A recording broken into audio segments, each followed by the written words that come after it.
Motivation is the psychological process that initiates a person to behave in a certain manner, hopefully in productive ways, but not always. It energizes people. It is the process that helps people meet their needs. With understanding, we can use it to our advantage, so a brief description of the process is warranted. As a tangential issue, you will note that there isn't any provision for motivating others, only for providing opportunities for them to become motivated to motivate themselves. And this is done by offering them a chance to meet some need of their own. Motivation is a multi-step process that begins with needs: physical, emotional, and social. Abraham Maslow, a well-known psychologist, proposed in a 1943 paper that human needs are arranged in a pyramidal hierarchy of 5 classes of needs. Higher level needs depending on fulfillment of lower level needs as a prerequisite to their own fulfillment, labeling the 5 levels of needs from the most basic to the most complex: biological, safety, social belonging, achievement or recognition, and personal growth, previously termed self-actualization. There are probably many different ways of classifying and/or describing our needs, but Maslow's works, as well as any other, probably better than most. The process of motivation begins with needs.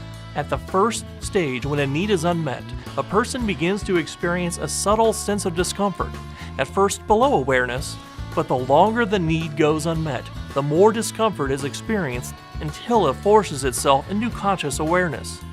If the unmet need is lower on the hierarchy, it trumps unmet higher needs. For example, if a person's biological need for food is unmet, it will ultimately demand attention to the exclusion of needs for security or recognition. We will risk a great deal to avoid starvation. When the second stage of clear discomfort is reached, we embark on the psychological process of identifying and labeling the source of our discomfort, as in labeling the pain in my stomach as hunger. Once the feeling has been labeled, a person enters the third stage of exploring ways to alleviate the discomfort, thus satisfying the unmet need. A person typically identifies 2 or more ways of meeting a need. The fourth stage is to evaluate the list of alternative paths to satisfying the unmet need. That is, to filter the alternative actions through our various sets of values. Our understanding of this process is enhanced, of course, by understanding our values, and that was presented in the last discussion. The best or most preferred way of meeting the unmet need, the highest priority value, is typically selected, but if there are unreasonable or insurmountable obstacles present, then the next best is typically selected.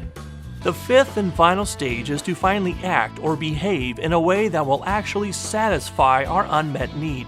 Some might refer to the entire process of activating behavior to meet a need as motivation. Furthermore, some might refer to the feelings associated with drawing discomfort to our attention, or encouraging a repeat of the behavior through experienced positive and reinforcing behavior as emotion. The significance of this presentation is that it might help you to discover how you experience your needs, options you have to meet your needs, and the ways you most value to meet your needs. Don't let them just happen, but consciously select those that will best serve your mission in life.